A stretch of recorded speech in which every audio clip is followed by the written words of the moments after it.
తెలంగాణలో రాజకీయం హీటెక్కింది. బీఆర్ఎస్ కాంగ్రెస్ నేతల మధ్య సవాళ్ల పర్వం రాజకీయ రణరంగంగా మారింది. రైతు వేదికగా సీఎం రేవంత్ రెడ్డి చేసిన సవాల్కు BRS working president KTR counter ఇచ్చారు. సవాల్కు తాను సిద్ధమని, ఎక్కడికైనా చర్చకొస్తానంటూ ప్రతి సవాల్ విసిరారు. డేట్, టైం, ప్లేస్ ఫిక్స్ చేయాలంటూ ఆఫర్ ఇచ్చారు కేటీఆర్.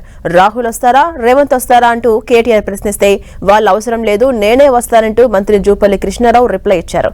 గురువారం ఉదయం బీఆర్ఎస్ ఆఫీస్కే వస్తానంటూ సవాళ్ల పర్వంలో మరింత హీట్ రాజేశారు.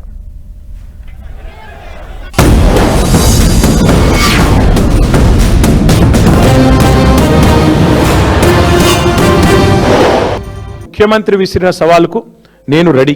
వరంగల్ చౌరస్తాలో పెట్టుకుందామా? ఎక్కడైతే నువ్వు రైతు డిక్లరేషన్ అని చెప్పి నువ్వు మీ రాహుల్ గాంధీ వచ్చినరో అక్కడికి వస్తావా? పెడదామా చర్చ? అశోక్ నగర్ చౌరస్తాలో పెడదామా?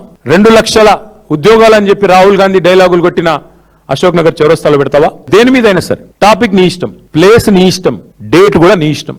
చేతనైతే నువ్వు వస్తావా, నీ రాహుల్ గాంధీ వస్తాడా, ఎవరు వస్తారో రండి. మిమ్మల్ని గనక అక్కడ గణాంకాలతో సహా మీ తప్పులు బయట పెట్టకపోతే, మీ పరిపాలన యొక్క వైఫల్యాన్ని నగ్నంగా నిలబెట్టకపోతే అశోక్ నగర్ చౌరస్తాలో, వరంగల్ చౌరస్తాలో శాశ్వతంగా రాజకీయాల నుంచి తప్పుకుంటా. సవాల్కు సిద్ధమా? స్వీకరిస్తావా? సవాలుకు, ఈ ఒక్క సవాలుకు సమాధానం చెప్పండి. మీరు ఏడికి రమ్మంటే అడిగి నేనే వస్తా. 3,50,000 కోట్ల అప్పు 8 లక్షల కోట్లు కాదని మీరు రుజువు చేయండి.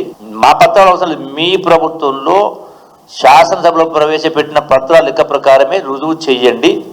రుజువు చేస్తే కేటీఆర్ ఇచ్చిన సవాలుకు నేను దానికి సిద్ధపడి ఉన్నా, కట్టుబడి ఉన్నా. రాహుల్ గాంధీ గారి నుంచి రేవంత్ తర్వాత మాట్లాడదాం.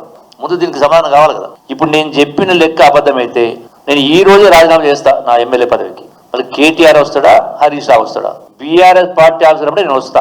నేను చెప్పింది అబద్ధమైతే నేను పొద్దున్నే రేపు స్పీకర్ కు రాజీనామా ఇస్తా. ఈ అప్పు గురించి చెప్పగలితే